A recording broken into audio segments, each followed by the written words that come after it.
So we're going to be working on graphing parabolas. These are the three major forms that quadratic equations, which are parabolas, come in. There's standard form, which you've seen before. So you have standard form here.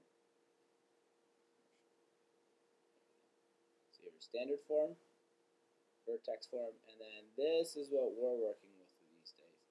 Is you guys are working with your factored form right now. Okay.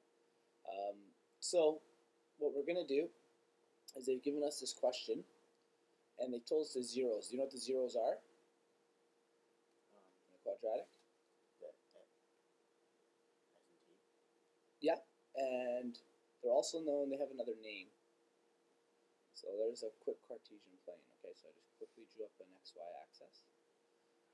Your zeros are your x-intercepts, or when the parabola, whatever it looks like, so say it's a parabola like this, they're talking about when it crosses your x-axis. Okay, so what they've given us is 4.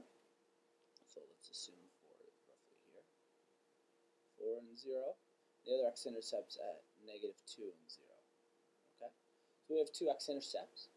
And we also know that this graph goes through the point of 3 and 15. So let's say 15 is way up here, and here's our 3. So here's 3 and 15. Okay.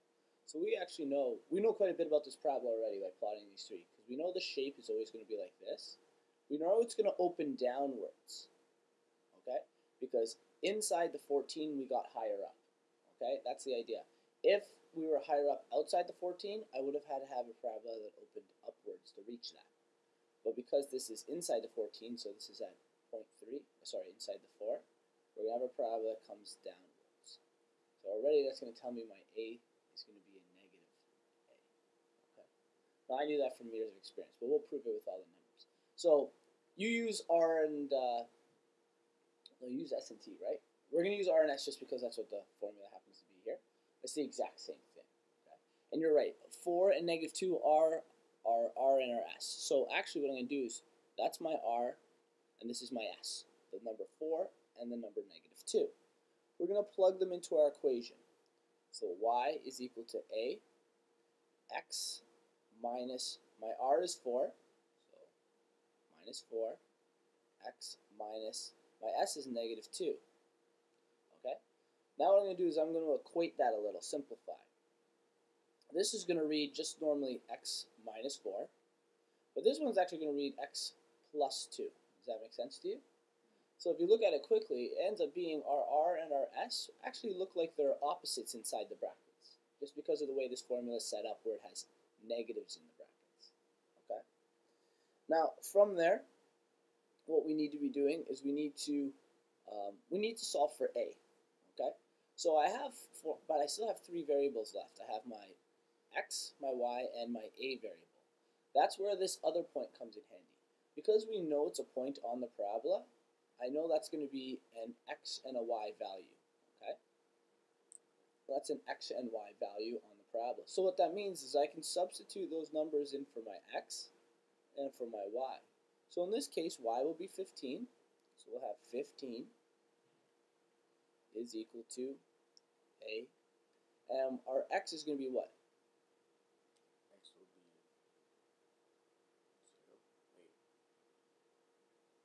3, yeah.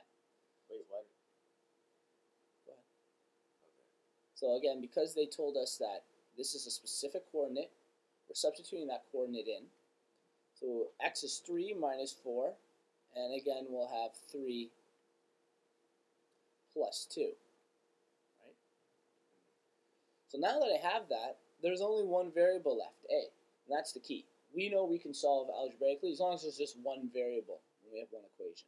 So I have 15 is equal to A. 3 minus 4 is -1. And 3 plus 2 is 5. Okay? Now, we'll talk about this after. Normally when you plug in something for here, you guys are used to plugging in the vertex, and you're going to get numbers the same, but yeah, we didn't plug the vertex in. That's why our numbers aren't the same. They're not, this point isn't an equal distance from both of these x-intercepts. Okay, that's why we didn't get the same number. So we have two different numbers here. Then we have 15 is equal to A times -5. And how do I bring the -5 to the other side? Well, if you look at it, it's technically what? Almost these. Yeah, so how would I bring it? Divide. Yeah, we gotta divide by -5. So we divide both sides by -5. 3. Yeah, and we get a is equal to what? 3. Just 3? Yep. Yeah, -3. So our equation, which we'll do in blue here, we look back up once again. Of our points. Okay, remember this was our factored form. This is where we put it into our factored form right here. Was y is equal to our a is -3, x minus 4, and x plus 2. And there's our form. Now really the question only wanted us to solve for a, but we put it into our equation. That would be the equation of this parabola. Wait, so then we're done? That's all they want for that question. Okay, 19b asks us the direction of the opening and wider or narrower. So these are both important to our a value of this formula. So we'll write the formula again. It was y was equal to -3 x minus 4 x plus 2, I think. Yeah. Okay. Our a value was -3, right? If you look over here, that's the first term outside the brackets in our factored form. In other words, it's this guy is what we're looking for.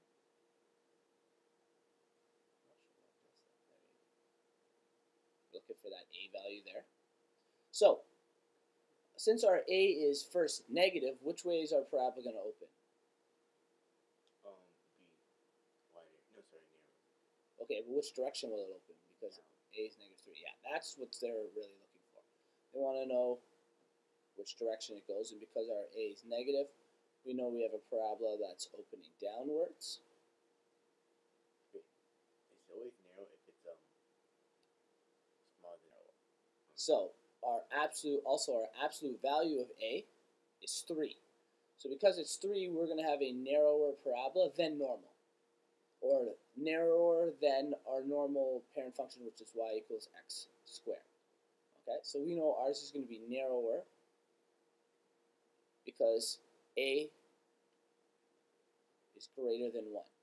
If a was between 0 and 1, we'd have a wider parabola. Okay, so we have a parabola that's facing downwards here. Okay, question C says, is the optimal value a max or min? Okay. Okay, what we're going to do here is, what's important with parabolas is that we realize that, we're going to look at our example here. Usually this models some equation, right? So let's say this was a profit function. This is how we make sense of it. If this was profit, we'd always want profit to be the highest point, right? Or if it was costs, we'd always want cost to be the lowest point of a parabola, right? So in other words, that's our optimal value. We're looking for the highest or lowest point. That's what they mean by optimal value. So in other words, is the vertex a maximum or minimum? So let's talk about, is this have a top point? Would this be a maximum or a minimum, our parabola? Because it's facing downwards. Maximum. Yeah, this will be a maximum, okay? Because it has a point. It'll go down forever. It'll never stop on the way down. It'll go forever, but it does have a maximum point. So our optimum value is a maximum point.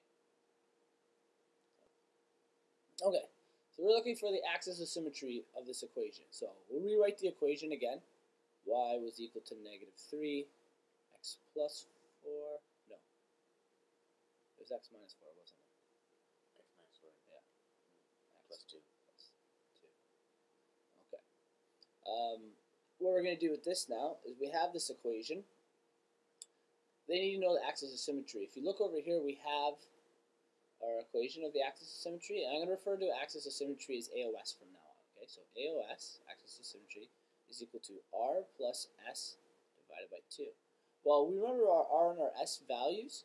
We actually had them before. They were actually +4, that was one of our zeros, and -2 and 0. You have to use those? You have to use those. So essentially, they're the kind of the opposite value of our equations here. We're looking for this R and this S value. So we're going to plug those numbers in. So we get 4 plus -2 divided by 2. Equals 2 over 1, or 2 over 2, which is 1. wait. 4 plus negative 2. So 4 plus negative 2 is 2. And then when we divide by 2, we get 1. Alright? So the actual equation of the axis of symmetry is written like this. You will write x equals. Okay? So it'll actually be equation of the axis of symmetry will be x equals 1. And just to give you an idea of the reason why we do that is the axis of symmetry represents an imaginary line that goes through our parabola. Okay? So if we have our parabola, this is the axis of symmetry and it's going at 1. Okay, so that's our axis of symmetry, x equals 1.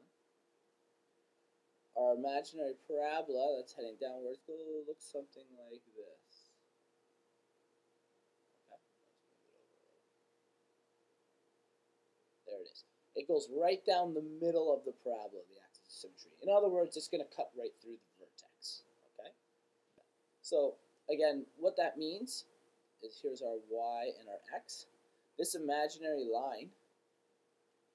This imaginary line is at 1, and it goes up and down forever, okay, on the x-axis.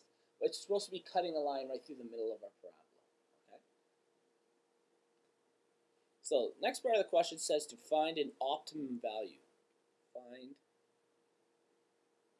Where would that be on the graph? Where is the optimal value? Do you remember? We talked about it earlier. It had to do with what? A max or a min. Oh, if it goes down and up? Yeah, so our optimal value we said was a what? The top? Yeah, which was a max or min, which was it? Maximum. Yeah, so you know it was a maximum. This is also called, and I know they refer to it different for you guys, this is the vertex of the parabola, okay? And the vertex is an actual coordinate. The axis of symmetry, wherever it is, that's actually the x value of the vertex. So I already have the x value of the vertex. The x value is 1. I need to find my y value of the vertex, which is the optimal value, right? We know the x value of the optimal value. We just got to find the y coordinate. We're not sure where that is yet. In order to do that, we take our equation, which was y equals negative 3, x minus 4, x plus 2. And I substitute my x value, which is 1, into the x's. Okay? So this will change this equation a little first. So we're going to end up with y is equal to negative 3. X is 1 minus 4. X is 1 plus 2. Does this make sense so far? And we keep going down. We have negative 3 times negative 3. 1 minus 4 is negative 3. 1 plus 2 is 3. If you look at that, this was our vertex value. The middle and the absolute values of these numbers were the same. Okay, that's when we plugged in the number that came in between. Now we have to multiply negative 3 by negative 3 by 3. Okay? Negative 27? No, 27. Yeah, positive 27. Good. So we're going to get positive 27. So the optimal value or the vertex of this equation, which is right here, is going to be at 27 and 1. So the vertex, in other words, I'll write it in red. Our vertex, oh, it's right there. I don't need to repeat it. It's 1 and 27, which is also known as your optimum value, okay? We have a question. Or optimal value. Go ahead. Go ahead. The last thing that they actually never asked you here is your Y-intercept. They never asked us for the Y-intercept of this equation. And that's because in order to find it easily, it's not easy to find a Y-intercept from factored form. Okay? Oh, sorry, no, it actually, sorry, I said that backwards. It's not that bad. Here we go. Y-intercept. A Y-intercept will be opposite of our X-intercept. It'll always be when Y is what value? Do you know? 0. Sorry, not when Y is 0, but when X is 0. Yeah. And we're finding the Y value of it. So in other words, we take our equation, we'll do it in green now, so we're going to do this as a side note. Okay. Take the equation on the left. Yeah, our factored form, y equals negative 3, x minus 4, x plus 2. And we substitute 0 in for the x's. So we have negative 3, 0 minus 4, 0 plus 2. Okay? We'll get negative 3 times negative 4 times 2. And we'll type that in here. So negative 3 times negative 4 times 2. And that's right. We get positive 24. So in other words, when this thing was crossing the y-axis, that's right up here, that point was at 0 and 24. That makes sense. It's don't you have to put it on the other side too? No, there's only ever going to be one y-intercept. A y-intercept is when we cross the y-axis. The only thing we'll get two of is these, which were our x-intercepts, and we found those earlier. Because look, my teacher did it here. I just wanted to make a quick comparison for you. What I was doing here is, I didn't draw them in here, but these were x-intercepts. That's where they are here. This is the exact same parabola, we just didn't put every point along it. So the vertex was still at our 1 and 27. Our y-intercept was at 24. This was just a point on the graph at 3 and 15. Okay, so we didn't put them all in because I didn't have a lot of space. But if you want, I'm actually going to put the whole graph in here at the bottom here, just so it all makes sense together. Okay, so let's actually zoom into this page here, this single page. Okay, so I have a xy axis now. Okay, now let's make sense of our parabola. We knew we went over to 4 and 2. That's as wide as we went. So we could easily, this can go by 2, 4, 6, 8, and 10. That'll all work out fine on the x-axis.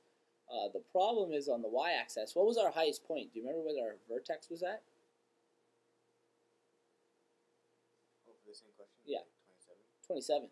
That means this thing's got to go as high as at least 30, right?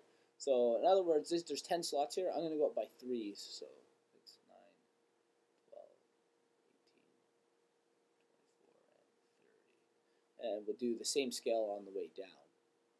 So always, it's very important actually we always scale our graphs properly in order to make sense of them, okay?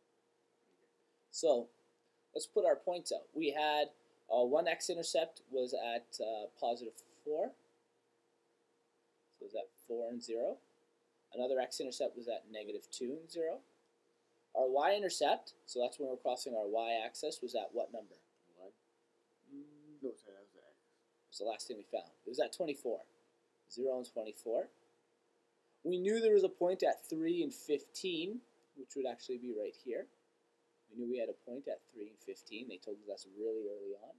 And finally, we knew our vertex, our axis of symmetry ran through the number 1.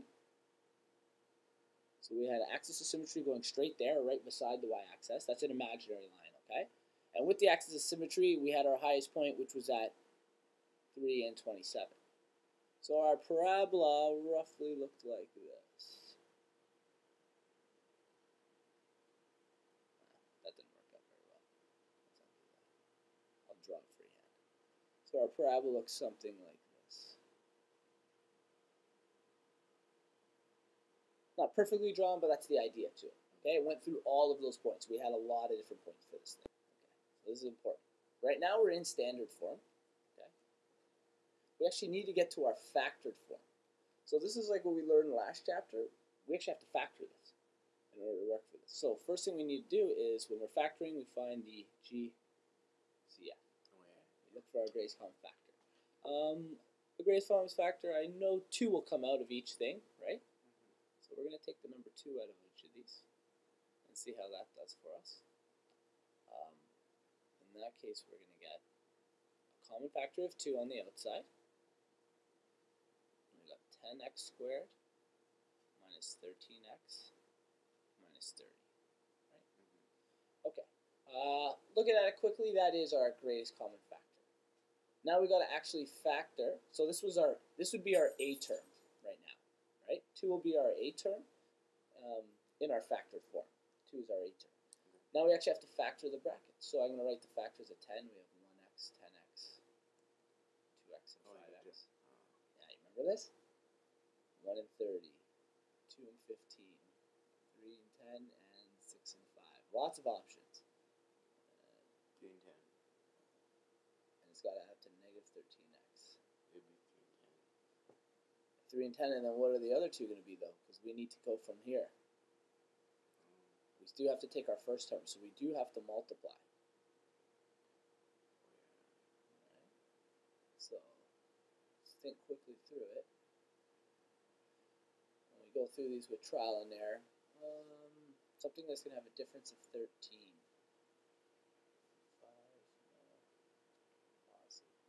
Okay, so after a while of looking, we're actually going to need to multiply 2x times 6, which will give us our 12x.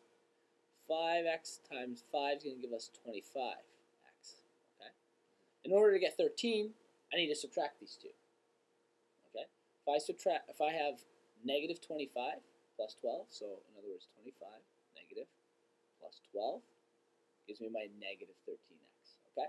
And in order for 25 to be negative, that means the number I multiplied, which is this 5, it has to be negative. Remember those rules? And to double check, negative 5 times positive 6 is our negative third. Does that make sense?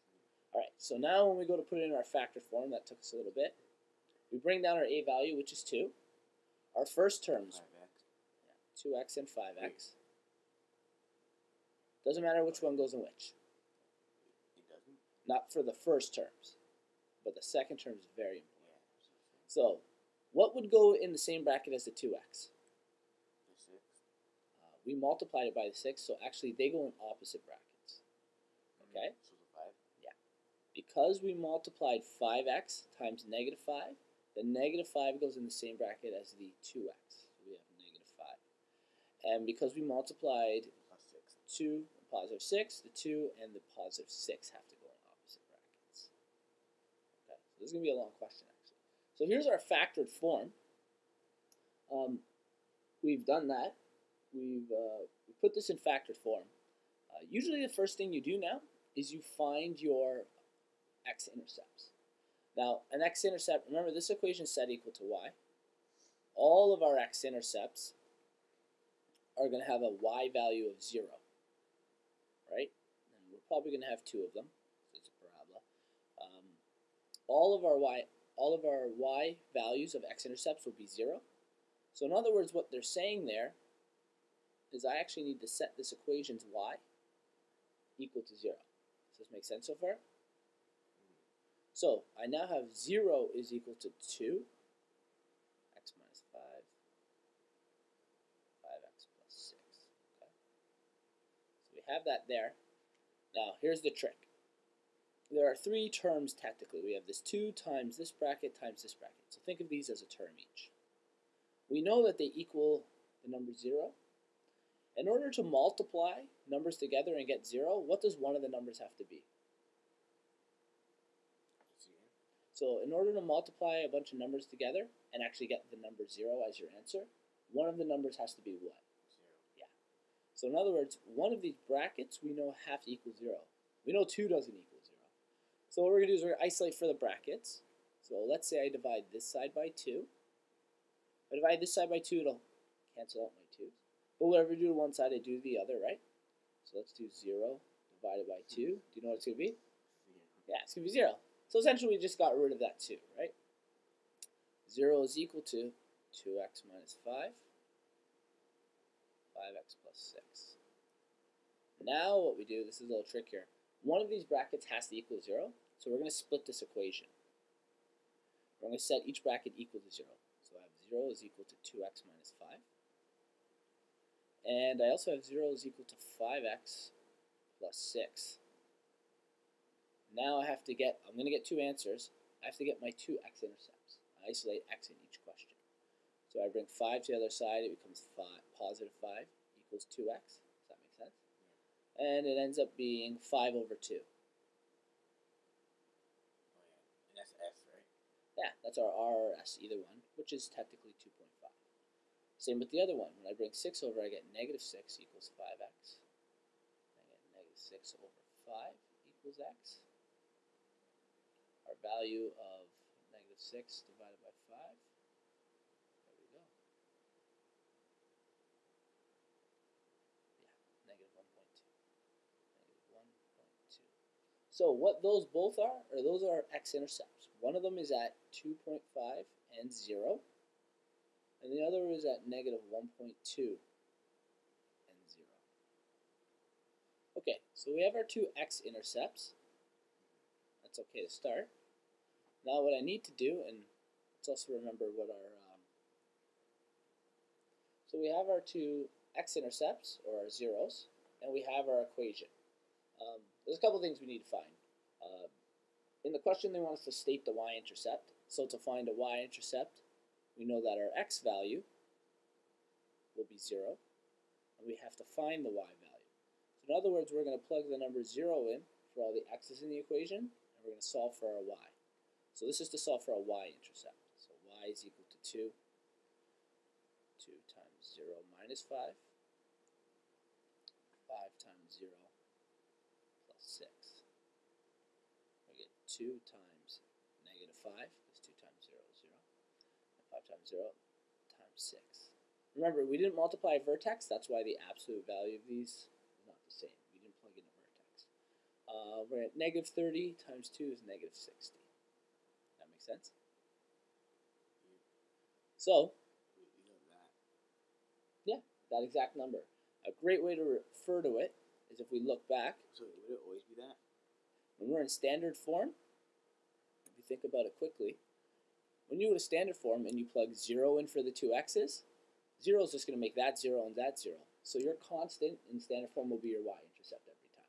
That's a good way to think of it. We just proved it by plugging it into equation. So our y-intercept is at 0 and negative 60. So now we have 3 points along this. We have one of the x-intercepts, or sorry, two of the x-intercepts, and a y-intercept, okay? So last major thing we have to find is our axis of symmetry and vertex, which would be r plus s divided by 2. These are going to be my r and my s, or as you call them, s and t, right? So we get, we're going to get 2.5 plus negative 1.5. Sorry, 2.5 plus negative 1.2 divided by 2. So that's going to be 2.5 minus 1.2, 1.3 divided by 2, divided by 2, 0.65.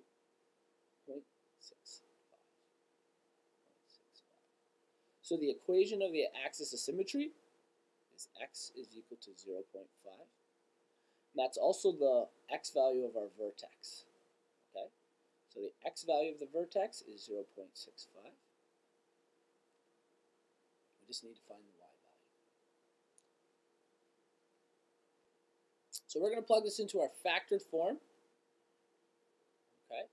And we'll just do a little side calculation. Oh, we know it's on the side. We'll do it in blue. Our factored form was y was equal to 2. 2x minus 5, 5x plus 6. We know that we need to plug this number, 0.65, in for both x values, okay? That's in order to solve for our y. Oh, you wouldn't do this on the decimal form, you do the factor, wouldn't you? You could do either. You could do it with fractions, or you can do the decimal. You're still going to get the same answer, okay? It just depends on how your teacher wants you guys to represent it. I assume for you guys it's probably easier if you do it in decimal form. Y will be equal to 2. 2 times 0.65